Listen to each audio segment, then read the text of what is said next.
Thank you po. Ito na po ang ating unang video na re-reactionan. Anong crime, kundi tayo lamang po o hindi ho tayo nag-commit ng kahit anong crime, kundi tayo lamang po ay naging biktima ng kanilang pangsariling interes at ng kanilang hindi magandang gawain. Yun po. At anyway, maraming salamat sa mga supporter ko na patuloy na naniniwala sa akin. Maraming salamat sa inyo. Hindi kayo nabigo. Hindi kayo nabigo. Prove to the world, once again, na we are innocent. At hindi magtatagumpay ang kawalangian. Okay, so yan po yung pahayag ni Culaong patungkol po sa na-dismiss niyang kaso. Iba po kasi yung na-dismiss ang kaso dahil napatunayan ka na inosente. At iba rin naman po yung na-dismiss yung kaso dahil sa teknikalidad. Technical po ang nangyaring pagkaka-dismiss sa kaso ni Culaong. Bakit? Hindi na po umattend ng hearing yung nagkaso kay Culaong. At doon pa lang sa pagkakaso niya kay Culaong, yan po kumbaga pinagpasa Diyos na lang tingin ko, kaya po hindi na inatenan yung hearing. At isa pa, tingin ko din, ito pong tao na ito ay sobrang busy o baka kinalimutan na lang o nakalimutan yung meron siyang kasong isinampa kay Culaong. Pero hindi po ibig sabihin na si Culaong ay inosente. Technical po ang pagkaka-dismiss ng kaso ni Culaong. Siya po ay na-dismiss ang kaso dahil nga po hindi na umattend yung nagkaso. Ganun po yon. Kapag hindi na umattend ang nagkaso, eventually madidismiss po ang kaso na isinampa laban kay Culaong. So, hindi po totoo na siya inosente. May mga ebidensya, meron pong mga kung ano-anong mga papeles na ipinasa yung nagdemanda, pero hindi po niya ito tinayuan. Ayun. It's Lark 23. Thank you po sa inyo pong pakulay. Salamat po. Po sila. Okay. Sasagutin ko yan. Okay. Boss, wala ka po bang pamilya? Asan po sila? Okay. Sasagutin ko yan. Kung sino ang sumusunod sa kautusan ng Diyos, siya ang aking kapatid at ang aking pamilya. Yes. Ibig sabihin, lahat ng maliliit na tao, pamilya ko at mga kapatid. Oo. Maaring magkakaiba ang aming nilabasan. Ngunit, tandaan mo, we are brothers and sisters under the skin. Yes. Ayun. Tama, amen. Alien! Ayan. So, isa na naman pong hindi masagot na tanong ni Culaong, 'di ba? Isa na namang katanungan na hindi po kayang sagutin ni Culaong kung nasaan po ang kanyang pamilya. Mahirap po kasing sagutin. Bakit? Unang-una, sino ba ang ituturo ni Culaong na pamilya niya? 'Di ba? Kasi alam natin na itong si Culaong ay nagpapanggap po na Marcos. At sa kanya pong pagpapanggap na Marcos, kasama po diyan na kanyang isinakripisyo ang kanyang pamilya. Ang kanyang nanay, ang kanyang tatay. Hindi po niya masasabi kung sino po ang kanyang pamilya. Kasi kapag po sinabi niya na ang kanyang pamilya ay si Nanang Remy niya at si Tatang Gilbert niya, malalaman natin na, teka, sabi mo Marcos ka. Bakit hindi mo masabi kung sino pamilya mo? 'Di ba? Kaya po hindi po niya mabanggit kung sino po talaga ang kanyang pamilya. Kaya po wala po siyang mabanggit na pamilya. At kung mapapansin po ninyo, ito pong si Culaong ay nag-birthday po ang kanyang ina pero hindi man lang po niya nabati, hindi man lang niya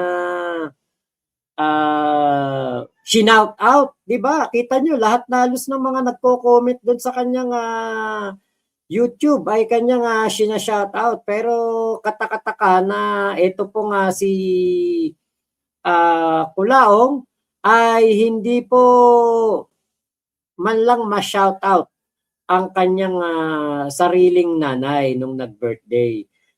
Kaya po ang palusot na lang ni Kulaong, ang kanyang pamilya ay yun daw po mga maliliit na tao. Hindi po pamilya ni Kulaong ang mga maliliit na tao. Bagkus, ito po ay kanyang ginagamit para po kanyang kumbaga ginagamit ni Kulaong lamang ang mga tao na yung mga mahihirap, kuno, ginagamit lamang po niya para sakaling para po sa kanyang pagsikat. Kunwari pilantropo, kunwari matulungin, kunwari po talagang mabuting tao. Pero hindi po siya hindi po siya talaga totoong matulungin. Kasi unang-una po, kung matulungin po yang si Kulaong, dapat po talaga ay ang kanyang pagtulong hindi niya sinusumbat. Maalala po natin na nito pong mga nakarang araw talagang ang dami po niyang mga pinagsusumbat. Yan ba yung yan ba yung matulungin sa tao? Bakit mo sinusumbat? At isa pa, alam naman natin na siya ay naging ahente lamang ng pagtulong. Hindi talaga siya ang tumutulong. Ang tumutulong po ay yung mga tao na nakasuporta sa kanya. Unang-una diyan mga OFW, si Inay Mary Ann, at syempre ito pong 5 mommies. At ang iba pa pong mga tao na nagbibigay sa kanya ng pangtulong. Yan po ang talagang mga masasabi nating may puso sa pagtulong. Pero si Kulaong po, ginagamit lamang po niyang front yan para po kunwari ay meron pong pagtulong na ginagawa. Pero wala naman po at talagang nangaano lang po ito, nang bubudo lang at nang ano lang po, nang hihingi lang po talaga to. Hindi naman po maitatanggi na yun po talaga ang kanyang gawain. So, ito po yung isa sa mga video na ito ba yun? Oo. Pwede? Patahimikin nyo na lang yung anak nyo. Wala naman siyang sinasabi sa'yo Wala siyang ginagawa laban sa'yo. Ba't ka sa kanya binibunton yung galit mo? Wala siyang ginagawa. Di ba? Pwede patigilin mo yung anak nyo, di ba? Ganyan po ka walang hiya magsalita ang ating Kulaong sa kanyang ina. Biruin niyo po nanay mo, mumurahin mo, nanay mo pagsasalitaan mo na nga hindi maganda. Yan po si Kulaong at ilang beses na po nating nakita na ganyan si Kulaong na minumura po niya ang kanyang nanay. Hindi na rin po tayo nagtataka kung ganyan po si Kulaong kasi nga po mamaya sa video natin, video ni Kuya The Kings, malalaman ninyo kung bakit po ganyan ang pag-uugali ni Kulaong. Talagang si Kulaong po ay isang tao na tumanda, nagkaisip na puro kasamaan po ang nasa kanyang puso't damdamin. Kasi parang merong paghihigante sa kanyang sa kanyang puso. Yan po ang napansin natin. Okay, meron pa ako isang hinahanap na video sana sa nanay at kapatid. Alin ba yung minumura yung nanay at kapatid? Ayan nyo, pag hanapin ko, dami ko kasing video dito na naitabi Kaya naduduling ako pag hinahanap ko. Teka, tignan nga natin dito sa isa. Okay. Ito pala yun. Oh, meron pala tayo dito nun. Ito yun, ito.